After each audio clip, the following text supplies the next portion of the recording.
নমস্কার, সুপ্রভাত। কেমন আছেন সবাই? আমি অনন্যা, অনন্যার ব্লগসের আরও একটি ঝা চকচকে নতুন ব্লগে আপনাদের সকলকে জানাই অনেক অনেক অনেক স্বাগত। আশা করছি আপনারা সকলে খুব ভালো আছেন, সুস্থ আছেন, সাবধানে আছেন, নিরাপদে আছেন। আমরাও বেশ ভালোই আছি। আজ দিনটি রবিবার, সকাল এখন 9:30 মতো বাজে।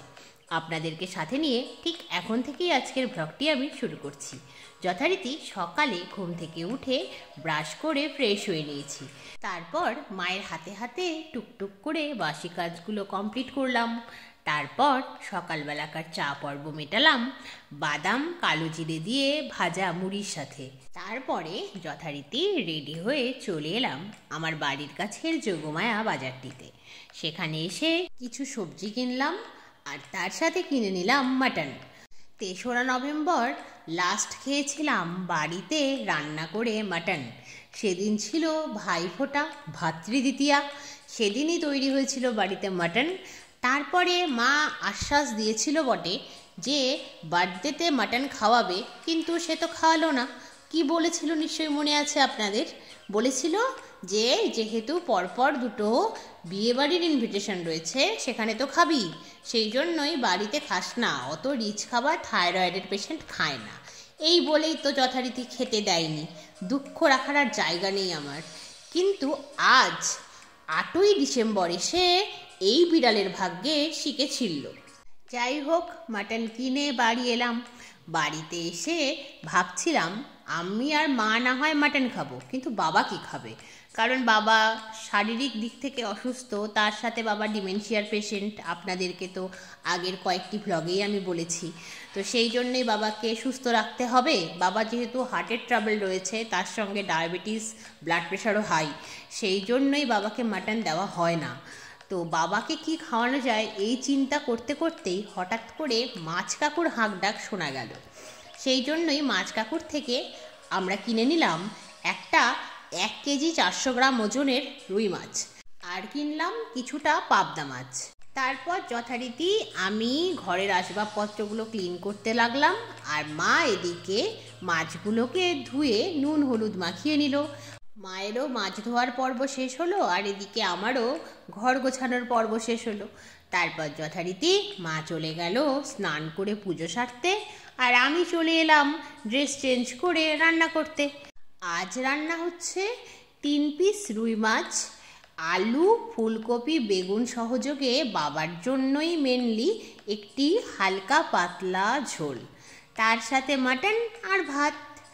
আর তার সাথে তো রয়েছে অ্যাজ ইউজুয়াল উচ্ছে বেগুন ভাজা, সে তো আর আলাদা করে বলার কিছু নেই।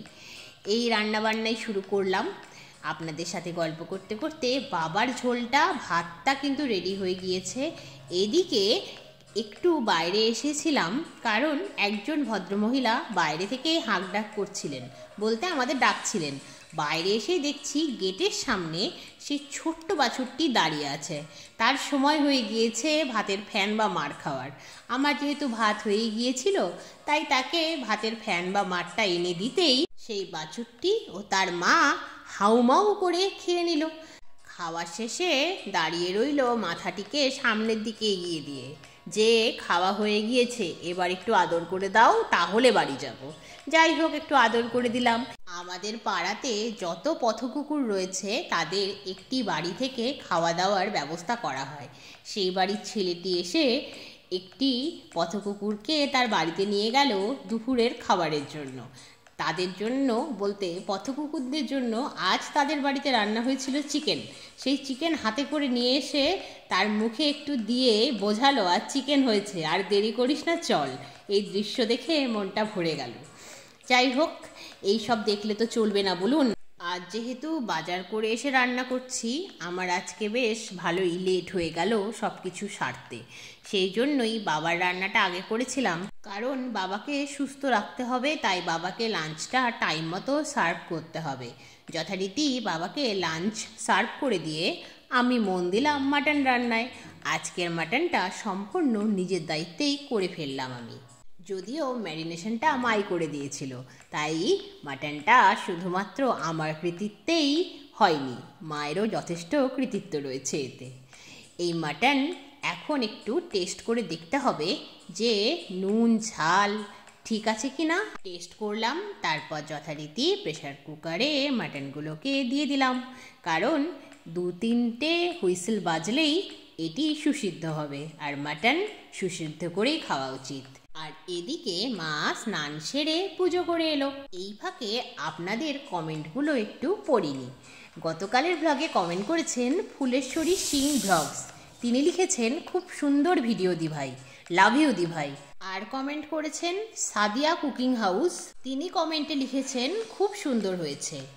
আর কমেন্ট করেছেন দেবশ্রী চক্রবর্তী ব্লগ, তিনি লিখেছেন দারুণ লাগলো, পাশে সবসময় আছি। যারা কমেন্ট করেছেন তাদেরকে আমার অন্তঃস্থল থেকে অনেক অনেক অনেক ভালোবাসা।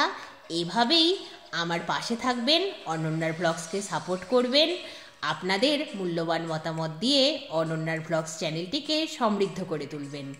দেখুন, আপনাদের সাথে গল্প করতে করতে আমার রান্না বান্না কমপ্লিট হলো। তারপর আগেই গরম গরম মাটনের ঝোল দিয়ে ভাত খেয়ে নিলাম। তারপর রান্নাঘর গ্যাস ক্লিন করে স্নান সেরে এলাম। স্নান সেরে এসে কোনো রকম শীতের পোশাক আজকে আমি আর পরিনি, যদিও ভীষণ ঠান্ডা লাগছে, কিন্তু কিছু করার নেই। স্নান সেরে আস্তে আস্তেই বেলা প্রায় পড়ে এলো, তাই তাড়াহুড়ো করে ছাদ থেকে জামা কাপড়গুলো তুললাম, কিন্তু কিচ্ছু শুকোয়নি, তাই সিঁড়ি ঘরের ভেতরে থাকা দড়িগুলোতে মেলে দিলাম। তারপর সন্ধে হতেই সন্ধে প্রদীপ দেখালাম, তারপর বানিয়ে ফেললাম সান্ধ্যকালীন চা।